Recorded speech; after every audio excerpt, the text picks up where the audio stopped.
प्रशांत सिंह नाम है मेरा और आज के इस वीडियो में मैं आपको श्री राम की मूल कहानी बताने वाला हूँ। इस कहानी में न हनुमान जी है, न रावण है, न लंका है और न ही किसी युद्ध का कोई वर्णन है। लेकिन इस कहानी में एक बहुत गंभीर संदेश है जो प्रत्येक मनुष्य के लिए जरूरी है, उसकी हर परिस्थिति में सांत्वना देने के लिए। तो आइए कहानी की शुरुआत करते हैं।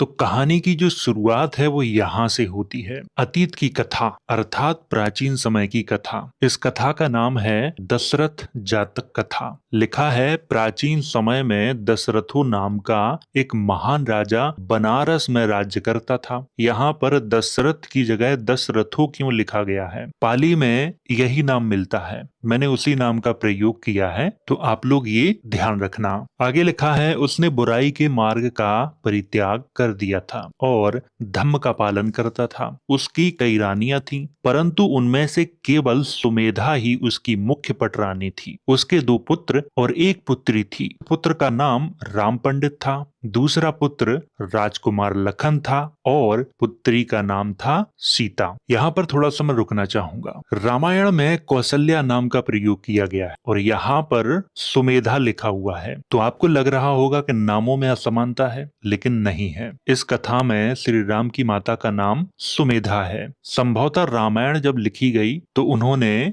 राम की माता का सही नाम ना लिखकर उनके राज्य का नाम लिखा है कौशल। जैसे मैं यहाँ पर एक उदाहरण देना चाहूंगा। इस चैनल के जो मालिक हैं डॉक्टर गीतेश, वो बुंदेलखंड के हैं, लेकिन मैं उनका नाम गीतेश ना कहकर उन्हें बुंदेलखंडी कहने लगूं तो क्या ये उनका नाम होगा? नहीं। इसी तरह रामायण में जो कौशल्या नाम का प्रयोग किया गया है वो उनका नाम नहीं है, वो उनके राज्य का नाम है। लेकिन यहाँ पर सुमेधा नाम का प्रयोग किया गया है, ये आपको ध्यान में रखना है। समय के साथ रानी का देहांत हो गया। राजा लंबे समय तक शोक में डूबा रहा। शोक से अभिभूत होकर उसने अपने दरबारियों से रानी के अंत्येष्टि संस्कार करवाए और उसके स्थान पर कैकेयी को दूसरी मुख्य रानी बना दिया। वह राजा को प्रिय थी और राजा भी उसे अत्यंत प्रेम करता था। कुछ समय बाद वह भी गर्भवती हुई और सबका ध्यान उसी पर केंद्रित रहा। उसने एक पुत्र को जन्म दिया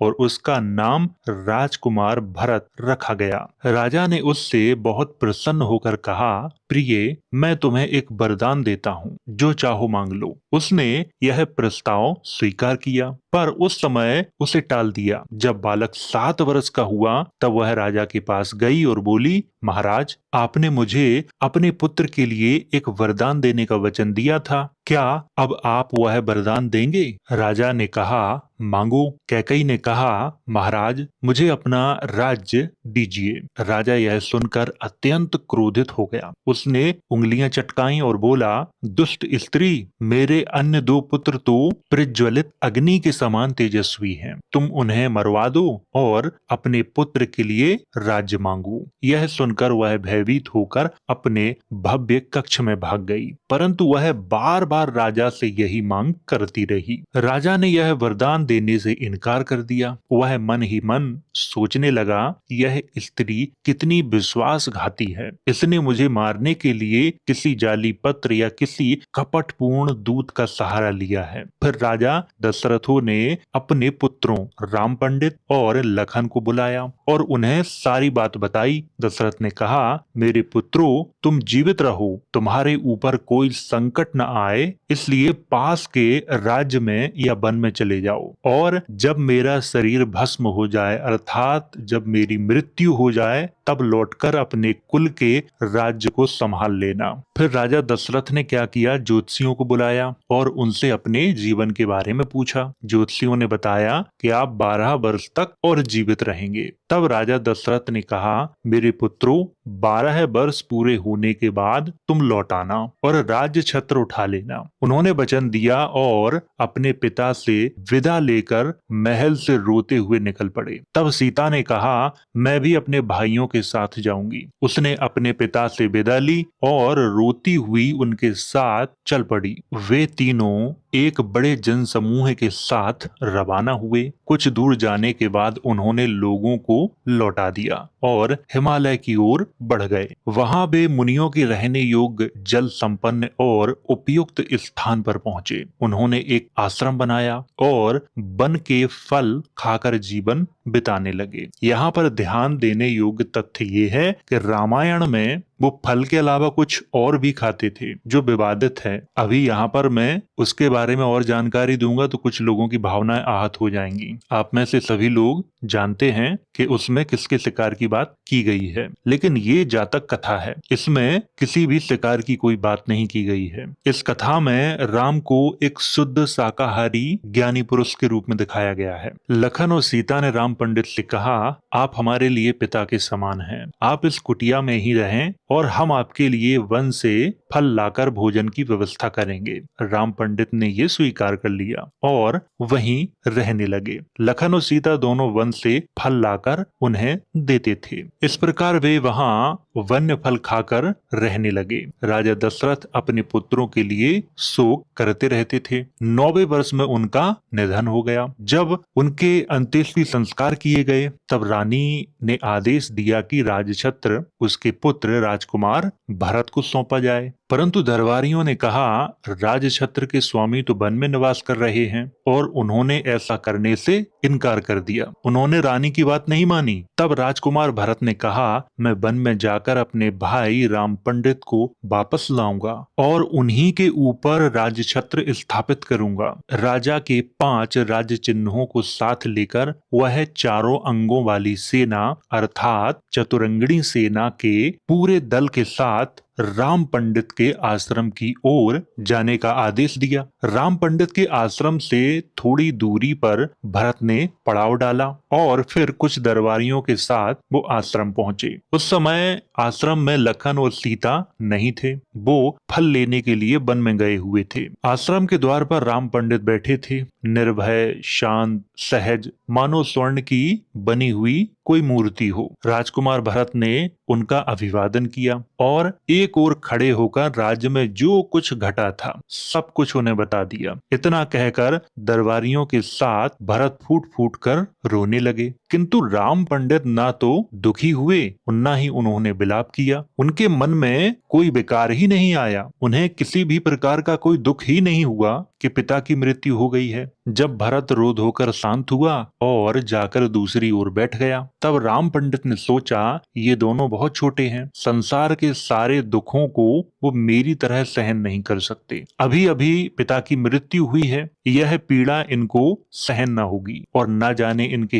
हृदय पर कितना बोझ रहेगा। मैं इन्हें धीरे धीरे समझाकर सत्य बताऊंगा। फिर राम पंडित उस स्थान पर गए जहां पास ही जल भरा था। वहां खड़े होकर कहा, तुम बहुत देर से आए हो, पहले यह घड़ा जल में उतारो और वहीं खड़े रहो। फिर उन्होंने आधा श्लोक दोहराया, हे लखन और सीता, दोनों जल में उतरो और नीचे मत डूबो। वे दोनों जल में उतर गए, वहीं खड़े रहे। तब उन्होंने समाचार सुनाया। शेष आधा श्लोक कहते हुए भरत कहता है, राजा दशरथ का जीवन अब अंत को प्राप्त हो गया है। जैसे ही लखन और सीता ने पिता की मृत्यु का समाचार सुना, वे मूर्छित होकर गिर पड़े। होश में आने पर फिर उन्होंने वही बात दोहराई। किसने दोहराई? राम पंडित ने। और वे दूसरी बार भी मूर्छित होकर गिर पड़े। तीसरी बार भी वही हुआ। तब दरबारियों ने उन्हें उठाकर जल से बाहर निकाला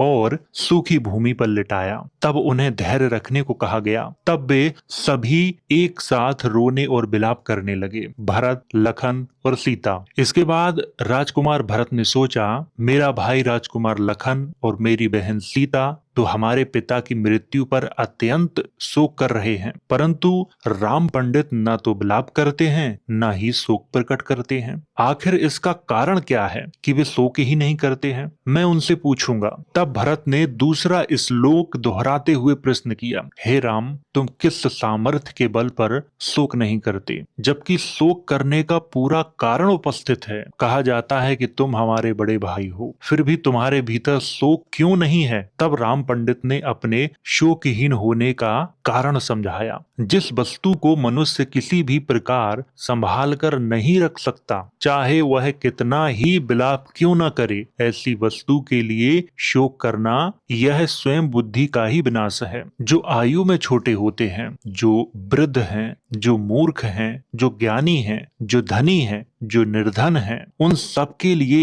एक ही अंत निश्चित है। हर मनुष्य को मृत्यु प्राप्त होती है। ये राम पंडित अपने भाई भरत को समझा रहे हैं, क्योंकि भरत के मन में ये प्रश्न है कि राम पंडित दुखी क्यों नहीं है, जबकि पिता की मृत्यु हो चुकी है, फिर भी उनके अंदर कोई दुख नहीं है। अभी राम पंडित और आगे क्या कहते हैं उसे भी दिखाता हूँ। जिस प्रकार पके हुए फल के लिए गिरने का भय निश्चित होता है, उसी प्रकार समस्त प्राणियों के लिए मृत्यु का भय अवश्य भावी है। जो प्राणी प्रातःकाल दिखाई देते हैं वे सायंकाल तक लुप्त हो जाते हैं, और जो सायंकाल दिखाई देते हैं वो अगले प्रातः काल तक नहीं रहते। यदि आंसुओं से स्वयं को कष्ट देकर किसी को कोई लाभ मिल सकता है तो ज्ञानी भी वही करते जो मूर्ख करते हैं। स्वयं को यातना देना और शरीर को पीला व क्षीण करना, इससे न तो मृत व्यक्ति जीवित होता है और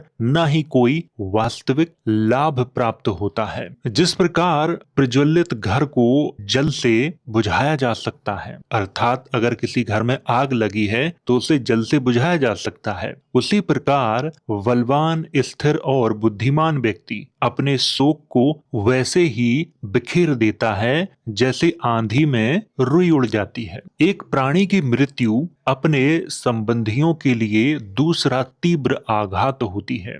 प्रत्येक जीव का सुख उसके संबंधों पर ही आश्रित होता है। अतः जो व्यक्ति शास्त्रा में पारंगत है, यहाँ पर जो शास्त्रा शब्द आया है ये पाली का है, इसका अर्थ होगा शास्त्र में पारंगत है। जो इस लोक और परलोक दोनों पर गहन विचार करता है, जो उनके भाव को भली भांति जानता है, वह किसी भी प्रकार के शोक से, चाहे वह कितना ही बड़ा क्यों ना हो, मन और हृदय में विचलित नहीं होने देता। इसलिए मैं अपने कुटुंबियों को यही कहूंगा, मैं उनका पालन पोषण करूंगा, मैं उन्हें जीविका दूंगा, जो कुछ शेष रहेगा उसे भी बनाए रखूंगा। ऐसी ही है ज्ञानी व्यक्ति की आचार नीति। इन श्लोकों के द्वारा राम पंडित ने जीवों की अनित्यता अर्थात अस्थायित्व को समझाया। अस्थायित्व का मतलब है कोई भी चीज स्थायी नहीं है। अगर किसी का जन्म हुआ है तो उसकी मृत्यु निश्चित है। जब सभा ने राम पंडित का यह उपदेश सुना, जो अनित्यता के सिद्धांत को स्पष्ट करता था, तो उन्होंने अपने समस्त शोक का परित्याग कर दिया। तब राजकुमार भरत ने राम पंडित का अभिवादन किया और उनसे वाराणसी का राज्य स्वीकार करने का आग्रह किया। भ्राता भरत ने कहा, आप लखन और सीता को अपने साथ रखिए और स्वयं राज्य का संचालन कीजिए। राम ने कहा, नहीं, तुम ही इसे ग्रहण करो। राम ने भरत से कहा, पिता ने मुझे 12 वर्षों के अंत में राज्य ग्रहण करने की आज्ञा दी थी। यदि मैं उनका आदेश मानूं तो 3 और वर्षों तक मुझे वन में रहना पड़ेगा। इस पर भरत ने कहा कि शासन कौन चलाएगा? तब राम ने कहा कि तुम ही संभालो। तब भरत ने कहा, भ्राता, तो क्या राज्य बिना स्वामी के ही रहेगा? राम ने उत्तर दिया, नहीं।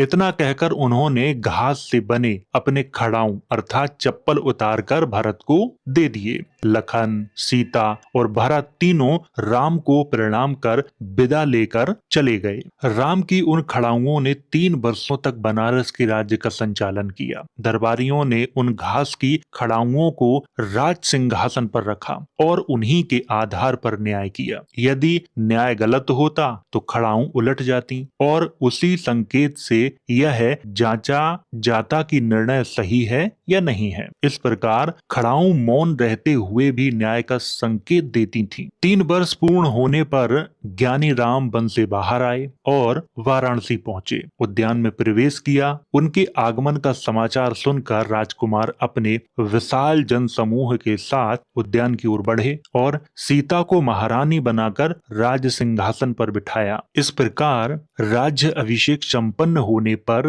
राम और सीता भव्य रथ पर आरूढ़ होकर विशाल जन समूह से घिरे हुए नगर में प्रविष्ट हुए। दाहिनी ओर शुभ संकेत करते हुए वे महान राजप्रसाद सुदर्शन की ऊंची छत पर पहुंचे। वहां उन्होंने 16 वर्ष सहसानी अर्थात 16,000 वर्षों तक धम्म पूर्वक राज्य किया और फिर स्वर्ग लोक में जाकर जन्म लिया। यहाँ पर थोड़ा सा मैं रुकना चाहूंगा और कुछ तथ्यों पर बात करना चाहूंगा। पाली में जो शब्द लिखा था उसे मैंने आपके सामने यहाँ पर लिख दिया है। 16,000 वर्षों तक राज्य करने की यहाँ पे बात आई है और कोई भी व्यक्ति 16,000 वर्षों तक जीवित नहीं रहता, लेकिन यहाँ पर 16,000 वर्षों की बात की गई है। वाल्मीकि रामायण में 11,000 वर्षों की बात की गई है, लेकिन पाली में क्या लिखा है उसे आप ध्यान से समझो। 16 वर्ष सहसानी, 16 वर्ष का जो अर्थ उन्होंने लिखा है वो 16 वर्ष हो गया, लेकिन सहसानी का जो अर्थ लिखा है वो 1000 वर्षों किया गया है अनुवादकारों के द्वारा। और अनुवादकार ऐसा मानते हैं कि इस शब्द का अर्थ होता है बहुवचन, बहुत अधिक, हजारों में। इस तरह के कई अर्थ इसके बताए जाते हैं। अब इसमें कितनी सच्चाई है इस पर मैं ज्यादा टिप्पणी नहीं करूंगा, लेकिन इतना तो सच है कि कोई भी व्यक्ति 16,000 वर्षों तक या 11,000 वर्षों तक जीवित नहीं रहता और ना ही वो इतने समय तक राज्य करता है। तो ये पूरी गलती अनुवादकारों की है और धार्मिक लोगों की है जो इस तरह की अतिशयोक्ति बातों को स्वीकार कर लेते हैं। और स्वीकार करने का कारण क्या होता है कि वो धार्मिक ग्रंथों में लिखी है और ऐसे तथ्य हर धर्म में मौजूद हैं। यहाँ पर एक तथ्य की और चर्चा करना चाहूंगा कि इस कहानी में सीता राम की बहन है, फिर बाद में वही महारानी बन जाती है, लेकिन रामायण में सीता राम की बहन नहीं है। वहां पर एक नई कहानी को जोड़ा गया है। सीता जी का जो जन्म है वो किस तरह हुआ है आप सब लोग अच्छे से जानते हैं और मुझे ऐसा लगता है कि ये कहानी बाद में जोड़ी गई है। अति प्राचीन समय में अपने भाई बहनों से ही शादियां हो जाती थीं। उस समय कोई रिश्ते नहीं होते थे, न कोई संस्कार होते थे। मनुष्य जानवरों की तरह अपना जीवन व्यतीत करता था। संभवतः ये घटना उसी समय की होगी और मेरा मानना है कि ये एक जातक कथा है और जातक कथा को इतिहास न बनाओ और न ही इस कहानी को सच मानो, क्योंकि जातक कथाएं नैतिक शिक्षा के उद्देश्य से कही जाती थीं और बुद्ध ने ये कथा किस उद्देश्य से कही थी। एक भूमिधर व्यक्ति था, उसके पिता की मृत्यु हो गई थी, सावत्थी में रहता था वो, अर्थात आज का जो श्रावस्ती है वहां रहता था, बहुत चिंता में रहता था। तब बुद्ध उसके घर जाते हैं और उसे इस दुख से बाहर निकालने के लिए ये कहानी सुनाते हैं और कहानी सुनाकर अंत में कहते हैं कि इस कहानी में जो राजा दशरथ थे वो कोई और नहीं थे, वो आज हमारे पिता हैं राजा शुद्धोधन वही थे, उनका ही पूर्व जन्म था वो। और जो माता सुमेधा थी वो महामाया है और जो सीता थी वो राहुल की माता है और जो उस समय भरत थे आज वो आनंद है और उस समय जो लखन था आज वो सारीपुत्र है और राम पंडित तो मैं स्वयं ही था। तो इस जातक कथा के अनुसार बुद्ध ही राम है। इस कहानी में ना कोई रावण है, ना कोई लंका है, ना हनुमान जी हैं और ना ही किसी भी प्रकार का कोई युद्ध हुआ है। और इस जातक कथा के प्रमाण भी मिलते हैं। भरहूत स्तूप जो 2वीं सदी ईसा पूर्व का है वहां पर इस जातक कथा को दर्शाया गया है और इसी जातक कथा को थोड़ा बढ़ा के दक्षिण के जो इक्ष्वाकु राजवंश के राजा थे उन्होंने अपने यहाँ दर्शाया है और वहां पर तो सीता हरण के चित्र को भी दिखाया गया है। मेरा मानना है कि समय के साथ हर चीज में परिवर्तन होता है, इसी तरह इस जातक कथा में समय के साथ धीरे धीरे परिवर्तन किया गया। ये जातक कथा बौद्ध ग्रंथ खुद्दक निकाय में मिलती है, वहां आप इसे पढ़ सकते हो। और अंत में मैं आप लोगों से फिर यही कहूंगा कि ये एक कथा है, इसे इतिहास बनाने का प्रयास ना करें। इसमें कुछ बातें अतिशयोक्ति हैं जो तर्क पर खरी नहीं उतरती हैं, इसीलिए इसे एक कथा के रूप में ही स्वीकार करें। तो ये थी दशरथ जातक कथा। और अगर आप लोगों के दिमाग में कोई प्रश्न आ रहा है तो कमेंट के माध्यम से आप मुझसे वो प्रश्न पूछ सकते हैं, मैं वीडियो के माध्यम से उसका उत्तर देने का प्रयास करूंगा। तो वीडियो अगर अच्छा लगा हो तो इसे लाइक करें, शेयर करें। वीडियो देखने के लिए धन्यवाद।